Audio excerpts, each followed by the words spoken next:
How you guys doing? It's me, Blake, and I'm going to be talking about Psycho, Alfred Hitchcock's classic. A lot of people call this his best film.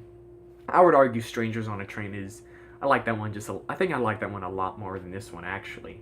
But a lot of people consider this Alfred Hitchcock's best film, and I would say it's probably his. I would say it's his most iconic film. If you don't know the plot, it's Marion Crane. She's a girl. She's working at a loan industry, mortgage place type of place, and a place kind of place. The place kind of place. And a customer comes in, has 40 grand in cash, slams it down on the table, is buying a house, and she sees this cash, and she's all just like, "I'm gonna take this. I'm gonna go to my boyfriend's house in L.A. or Sacramento or something like that. I'm gonna skip town. I'm gonna leave. I'm gonna take me and him. We're gonna leave. We're gonna have 40 grand, and we're gonna have a great life." There's a film, and there's a murder at some point. Now, this is such a classic that it's hard to know what to say because everything has been said. There's nothing I can add except a modern perspective, which might be my weakness because I can't appreciate a classic film as much as I wish I could because I wasn't alive when a lot of classic films were released, but I can offer what I would consider, I think, a fair and balanced viewpoint on something. Because I am able to recognize why a film is so influential and so important. Like, I know why Blade Runner is beloved by so many people and why so many people consider that one of the greatest sci-fi films of all time. But I also don't think it's one of those films that works for modern audiences. Why? Because I wasn't entertained as a modern audience member when I first saw Blade Runner. I did watch the final cut or director's cut. I can't remember. I'm pretty sure it's whatever one Ridley Scott liked the most because that's the one I seeked out to watch. That's the one I watched, and I didn't really like it all that much. But I could see the impact it had, and I can see why everything was inspired by it afterwards. This is one of those movies. Now, I'm not going to trash on this film because it is good. This is a very well-made movie. There's so many tiny things and so many filmmaking tricks that they pull off in this film that are quite, I don't want to say mind-blowing, but really impressive.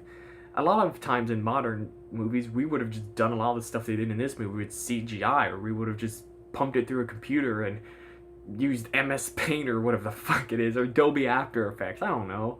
And could you imagine if they used Microsoft Paint for effects in films?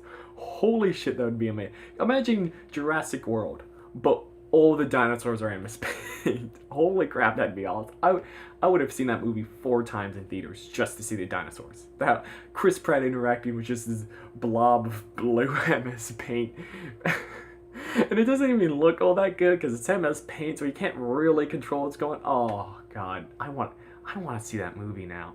But anyways, back to the review of Psycho.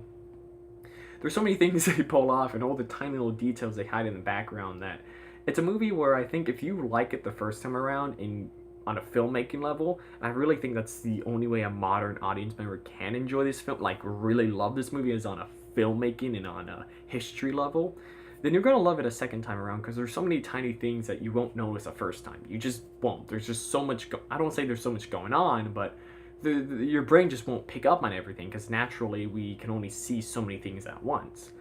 But on a story level, I do think the movie's pretty entertaining. That's only because it kind of feels like 2 different movies that are really well put together and are one cohesive story. Whereas a lot of movies and books and stories have been so inspired by this afterwards that everything in this movie has been done before. I don't want to say done before, but has been done after it. And a lot of modern audience members, like myself, we've seen this. We've seen all of these twists. We've seen all this happen. We've also seen all the parodies of Psycho and all not the remakes, but we've seen the shower scene 1,000 times because there's so many parodies of it available. But we've also seen all the twists in it because those twists have been used in other films and other things after it because they're so inspiring and cool, and other people want to use those to tell kind of different stories, but still use some of the same elements. And so yeah, I think a lot of modern audience members might see the big twist coming, and I think that takes a lot out of the film, but I think that only takes the ending out of the film. I think how they get there and how everything is put together is still pretty suspenseful, so you won't get much out of the story because you know how it's going to end, but you will get so much out of the suspense.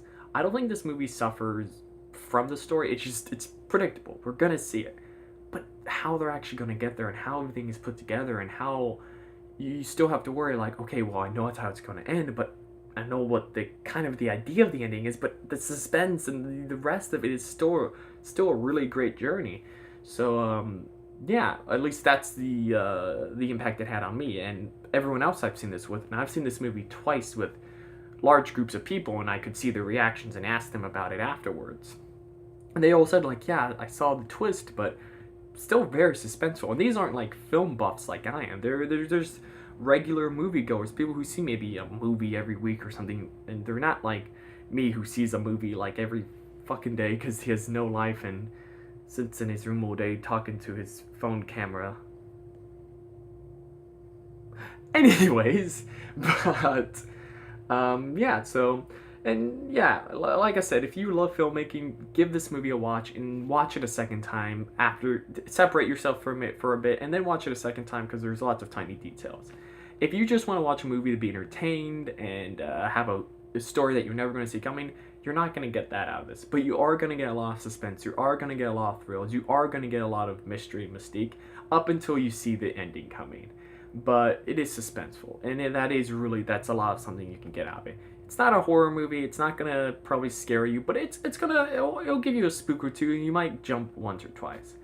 But besides that, yeah, it's great. I say that like I feel like I haven't sold this movie well. It's great, you guys. It is a classic, but as a modern film and as a modern film goer, you may not love it as much as everyone else loves it. But yeah, I enjoy the movie, but I don't enjoy it as much as I probably should. But there's lots of classic films out there like that where I like them, but not as much as I should. I recognize how great they are, but I don't like them that much. I'm just gonna keep repeating myself if I keep going. Thank you guys so much for watching. Tell me what you thought of this movie if you have seen it. Obviously, I don't imagine anyone's gonna say they hated it, but if you did hate it, I would love to hear your thoughts of why you hated it. If you've seen the Vince Vaughn kind of remake of this movie, please tell me if it's as bad as everyone says it is, because if it is, oh my god, I have to watch it. And that's all I gotta say. See you guys tomorrow for my next Halloween review thing. I don't know what I'm calling this series. And it'll be exciting. I'm really excited for tomorrow's movie or the next movie I'm going to be reviewing because it's one that I tend to like to talk about. Thank you guys, and bye.